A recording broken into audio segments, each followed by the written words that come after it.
Hi, all, dear listeners. Welcome to this new episode of my podcast, A Digital Tomorrow. I'm joined today by Elizabeth Strickler, Professor of Media Innovation and Entrepreneurship at Georgia State University and Creative Industries Emerging Technologies. Uh, Elizabeth, as many of you will know, is actually an expert on the areas of Metaverse, NFTs. She's been talking at lots of conferences. So it's going to be very interesting to hear from her regarding all these fascinating topics. So without further ado, Elizabeth, thank you very much for accepting my invitation and take part in my podcast. Thank you for having me, Oriel. I'm excited to have a conversation and just, I always learn more when I start to try to explain what my thoughts are. Well, the pleasure is absolutely mine, as I said. And just to provide some background, some context, I started to follow you a few years ago. So it was especially a couple of years ago when you gave that TDX talk in Atlanta, I think it was, where you talked about the metaverse, NFTs. I think it was a very interesting and engaging talk. So perhaps we should start from there. What did you explain in that talk for anyone who hasn't listened to that talk? What did you try to explain there? Why did you decide to do that talk? Yeah. So it's interesting because I proposed the TED Talk in early 2021, and this was before things had really blown up. And that's because I had gotten really involved in NFTs during the CryptoKitty days. And what I recognized somewhere in all of that, there had to be a way to protect digital artists. And that was really my impetus for even getting into it and for trying to just really understand what was going on, because I teach students who then go out into the world to try to make a living. And I recognized that a lot of them were having a really hard time monetizing their digital labor. So that was the spirit in trying to create and getting into NFTs. And then, I proposed the TED Talk because I wanted to try to explain it in layman's terms, because that's the hardest thing to possibly do. And so what's great is when you do a TED Talk, they give you a speaking coach. And my speaking coach was a puppeteer and a humanist and didn't know anything about technology. And that was wonderful, because I kept trying to explain stuff to her and she's like, I just don't understand. I just don't understand. And it was only so we're trying to explain NFTs, non-fungible tokens, right? And it was only when I started to talk about the metaverse, like this vision of a virtual world, did then virtual items or digital assets, as we call them, start to make sense. So I had to bring in this idea of the metaverse in order to explain NFTs, which was really surprising to me. And I started to realize it was because in my world at Georgia State University, we teach film and media, but we also teach game design and game development. And so we work in game engines a lot. And when you make something in a virtual world, it's still a thing to us. It might not be a thing to your average person, but it is a thing to any person who plays in video games or navigates virtual worlds. And I started to realize those virtual assets have meaning and take time to create, and should not be able to be stolen or right-clicked or copied. Actually, something I think that will make this episode different in many ways is the fact that I think you're very oriented towards the artistic side, to put it some way. And I think it must be because of your background, perhaps, because I know that you hold a BA in philosophy, if I'm not mistaken, BS in computer science, MFA in digital filmmaking and art. So you combine this knowledge about more the IT side, but also the artistic side, to put it some way. which is quite different to my usual profile of guests, because normally, even though, that's generalizing, but normally, generally speaking, most of them are more oriented towards finance, or in some cases, perhaps law, but not so much towards this artistic side. So I guess it's going to be a very different perspective. Yeah. Well, the thing is that so now I actually teach. So I teach in the Creative Media Industries Institute, and I teach a lot of creatives, but I also now teach in the business school. The business school recognizes that creativity and innovation is so key to business and finance, et cetera. But what's really important to think about, when I say digital asset, I mean like a 3D avatar or a 3D architectural rendering or a digital character or digital, couch or something like that. But when financial people talk about a digital asset, it's a totally different, they're talking about a totally different term.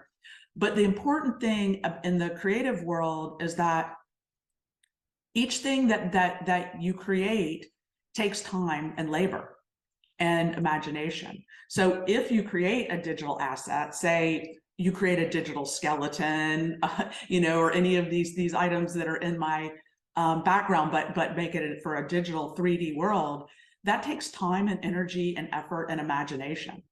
So those digital assets need to be able to be owned and monetized, just like something in the real world needs to be owned and monetized. So that's sort of what the NFT is enabling, is that as we spend more time in these virtual worlds, the virtual things that we do have real impact on our finances and on our experiences. And so they're as important as digital, as real assets. And I think you said something a few minutes ago that is actually spot on, at least to me. You mentioned that business schools are starting to realize the importance of creativity for business as well. And I think that's very important because especially now with the rise of generative AI, ChatGPT, and in general with the rise of these new or not so new technologies, but that will for sure change the world these years to come. I think that the idea of being creative is becoming much more and more important, because at the end of the day, it's true that artificial intelligence, for example, will be able to do many of the things that we are doing nowadays.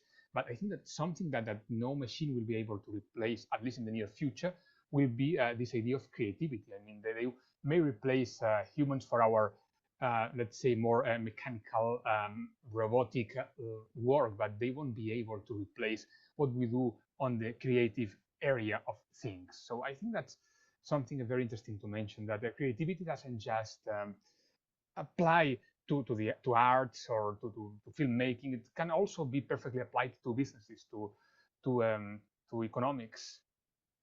Yeah, I mean, it's really interesting. Of course, I'm talking about Metaverse and NFTs, which has been my, virtual worlds has been my realm for a long time. And then NFTs became, my realm since about 2017, and trying to kind of understand that. And now, of course, AI is everybody's realm.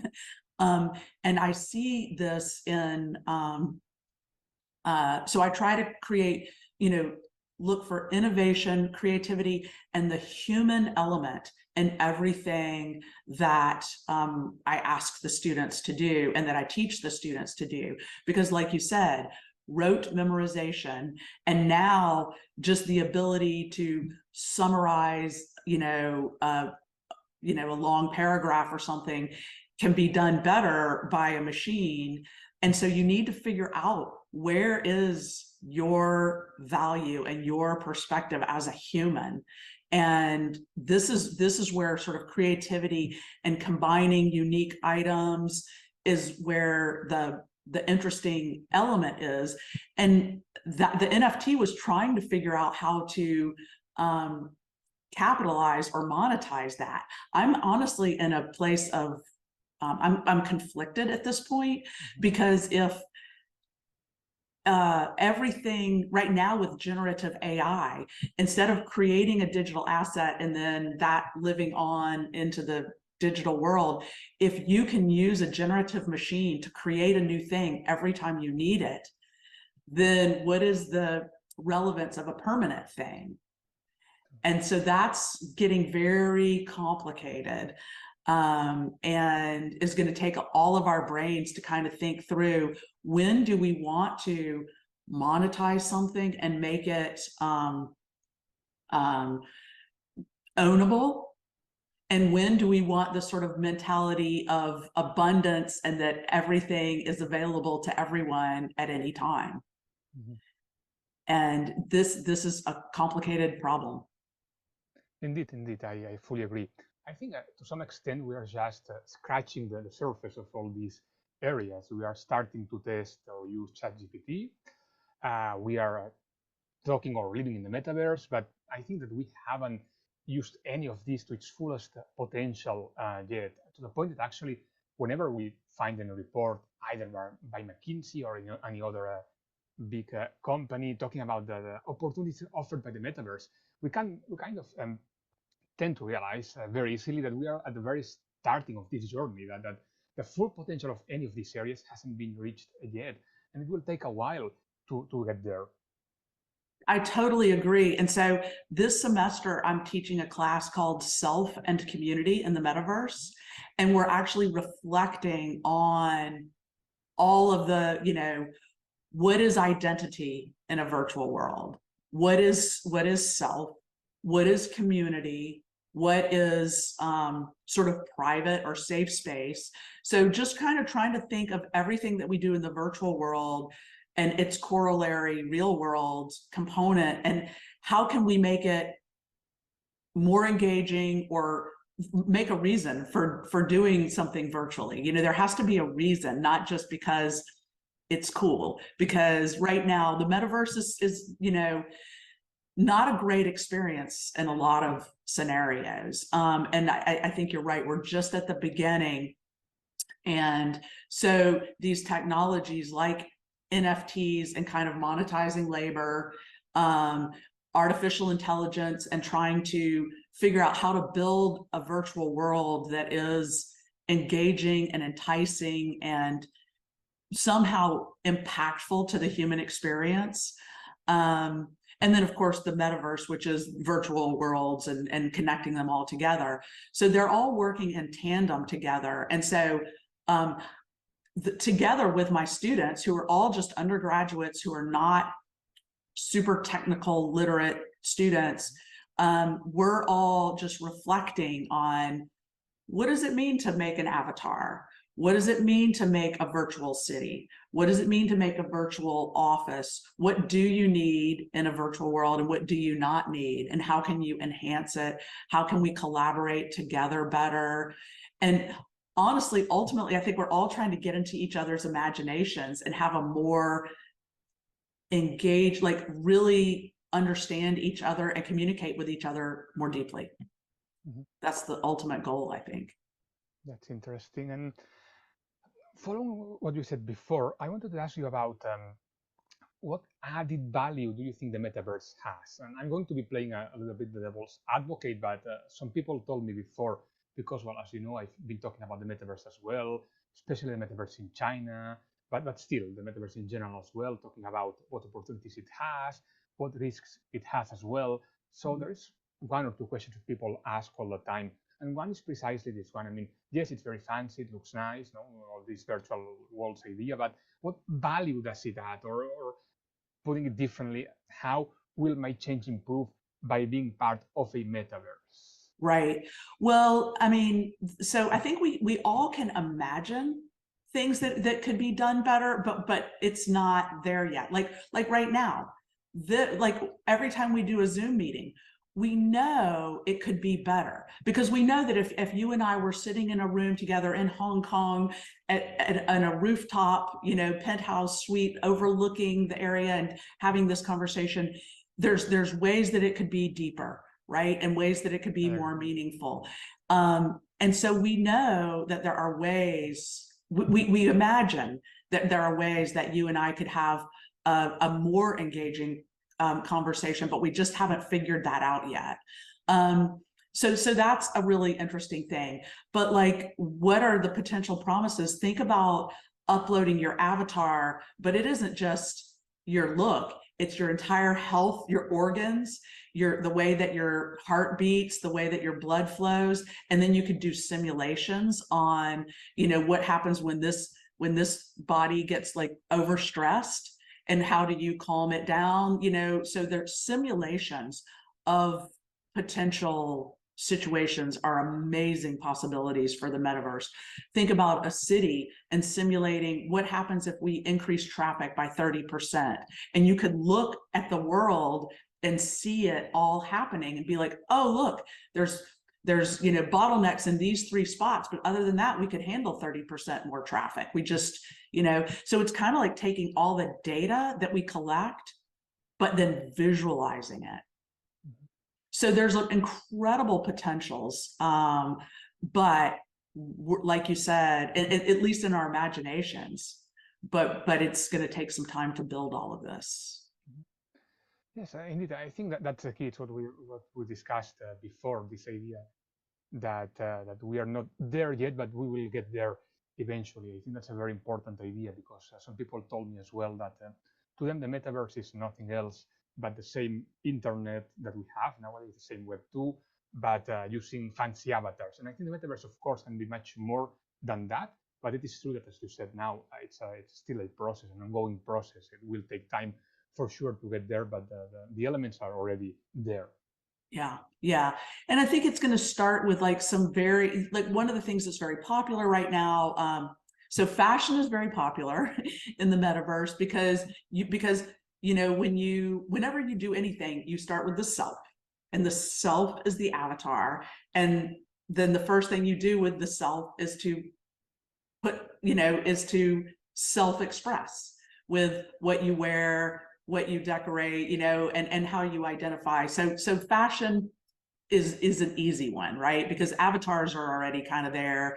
And the other thing is events. So concerts, and trying to do, so those are some two sort of already happening things that are singular sort of events or avatar based things. And of course there's games and all that, but like if you think about a virtual world, if you go to a building in the middle of the night, it's completely boring. It's empty. There's nobody there. There's nothing to do, right? The building in the daytime is interesting because people are there, right? And so you've got to have a critical mass of people. Otherwise, you're just roaming around in these empty, vacant spaces. So it's really more time-based than it is space-based in a lot of ways. And I think we need to kind of be very cognizant of what you're able to do and what kind of impact it has and where other people are. No, I think it's interesting what you said now. That's something I was actually discussing with a friend of mine who works in these areas as well recently. And it was this idea that even though the metaverse offers many opportunities as well for the financial industry, legal industry, so far it seems that the only industries that have actually tried to leverage more the metaverse have been, as you said, fashion, gaming, events. But it doesn't mean, though, that the other industries cannot jump on the metaverse wagon more intensely these years to come. Actually, I think that many of them will. But it is true, if you check the list of companies starting projects in the metaverse, it's more common to see, let's say, companies like Nike or anything fashion related than financial companies per se. But still, I think it's part of the process. Yeah, it's part of the process. And this is, again, why students who are getting their MBAs need to start thinking really, really creatively. Because if you just try to, who wants to go to a bank in the real world, much less in the virtual world, right? Yes. So like the idea of building a bank that has a lobby that you walk around in is just like, why? So we really need to kind of get at the why and combine fashion and gaming and banking. And then how does that and culture, culture is such a key component of that. And so that's where you need people who are really imaginative to kind of think through, what new unique experiences that aren't bound by gravity, right? That aren't bound by the temperature, that aren't bound by whether it rains or not.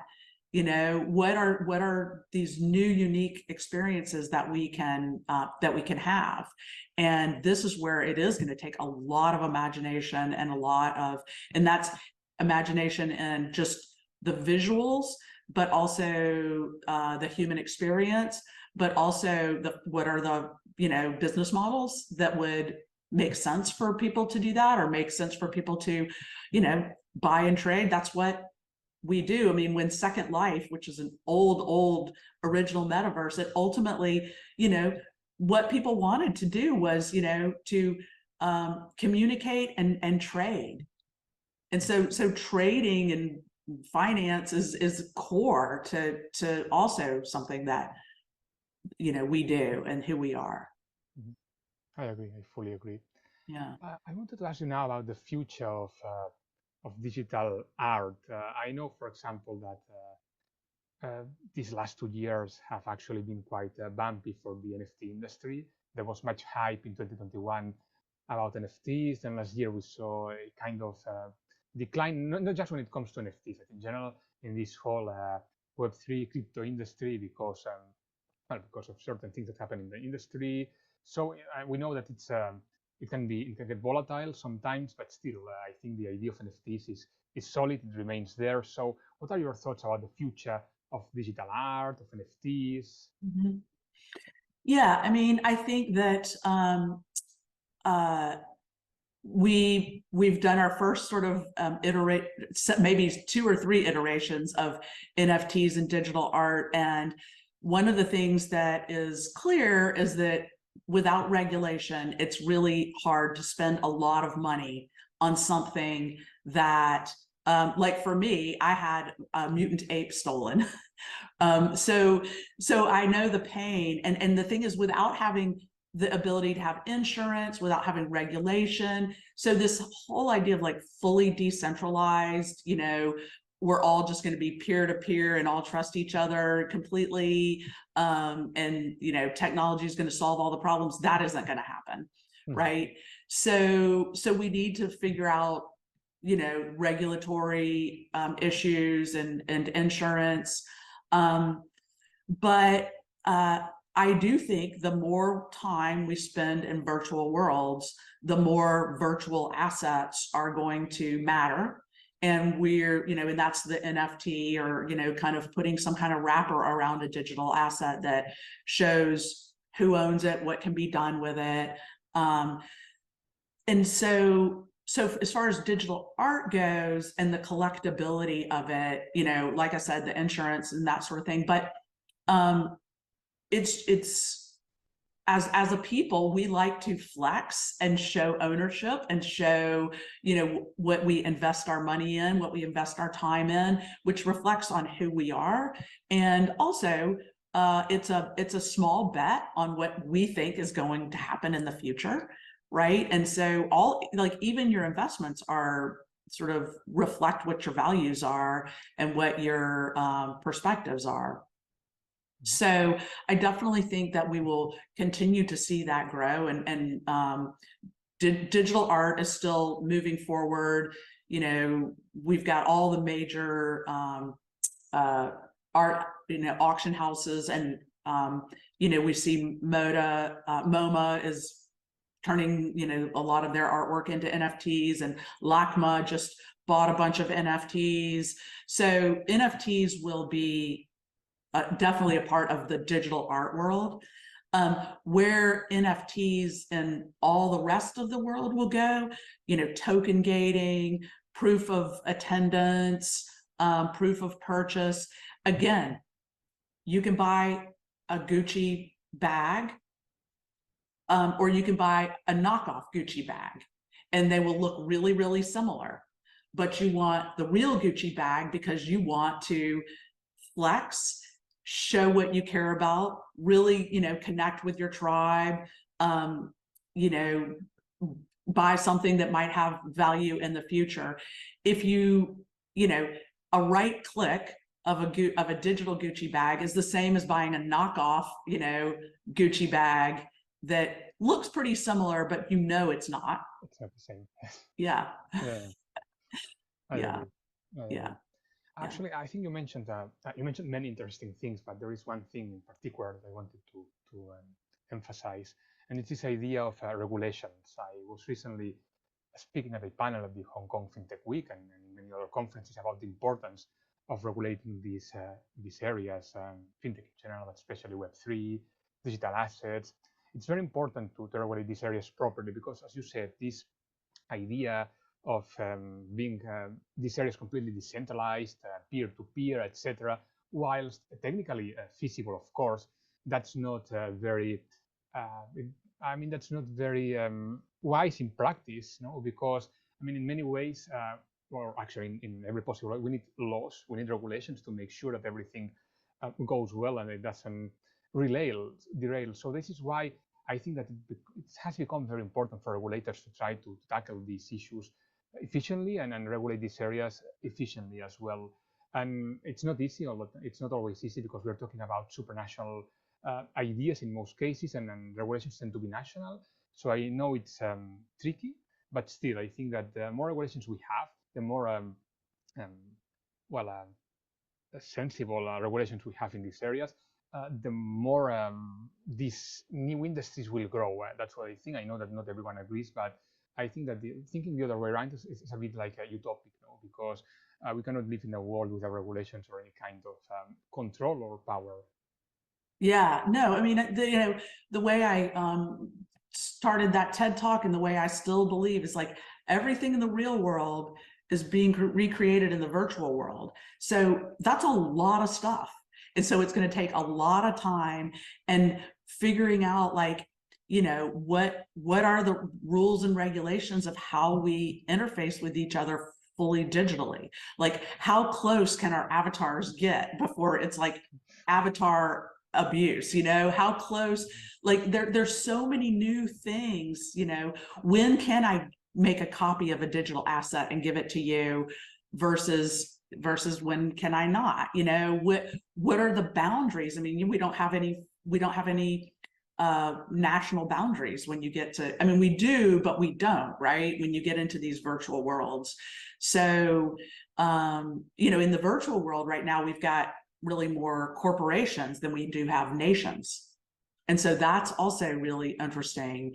So it's a lot to recreate. And so I think that you're totally spot on that there will be whole new industries that we don't even have terms for, that'll be really important as we spend time and money in these virtual spaces. And it doesn't mean that we're going to be totally virtual at all, because also there's the whole augmented layer over the real world that is also going to bring, whole new,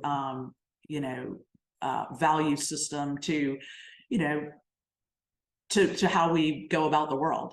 So I think that there's a lot of stuff to create and figure out.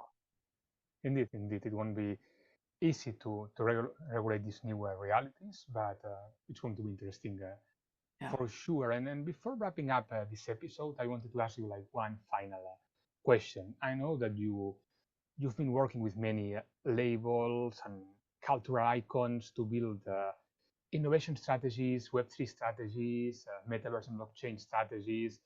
So, I'm not willing to, or I'm not asking you for any, very deep advice or anything for free, but is there any general tip that you can share now?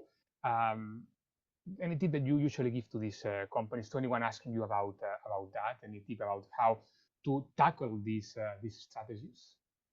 Yeah, with the NFTs, if you have enough of a fan base, following, group of people, then that's the best way to learn about or to try out your NFT strategy or your metaverse strategy is to start with a small group of what I call deep divers and work with that group to test out your NFT strategy or your metaverse strategy and start sort of small and do a lot of small bets while keeping a whole research, understanding what the trends and what's happening in different, like following what Starbucks is doing, following what Nike is doing, and really trying to understand what the big, corporations are doing.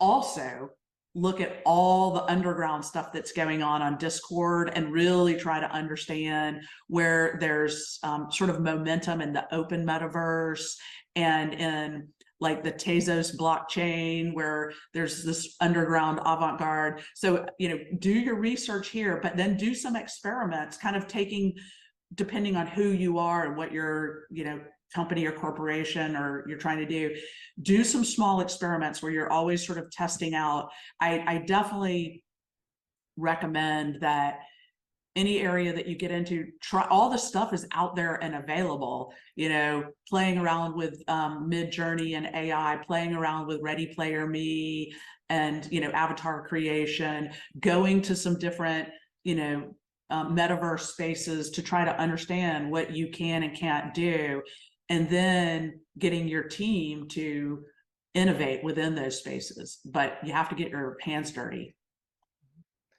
Well, thank you very much, Elizabeth, for these tips, which I'm sure they're going to be very useful for my listeners.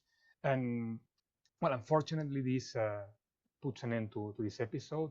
It's been an absolute pleasure to be able to speak with you. I learned a lot from you, and I'm sure that all my listeners did the same as well. So thank you very much for accepting my invitation and taking part in my podcast. Yeah, well, thanks for the opportunity. I relish the opportunity to just talk about this stuff and keep trying to kind of understand it. It's big and complex, and the conversations are endless. Indeed, indeed. I think we could be talking for hours about these topics because there are like so many nuances and many different angles to approach these topics that it could be like a very long conversation indeed. Yeah, yeah. So thanks again for participating in my podcast, and to all my listeners, thank you very much for listening to this new episode, and please stay tuned for the next ones. Thank you and bye. See you soon. Bye-bye.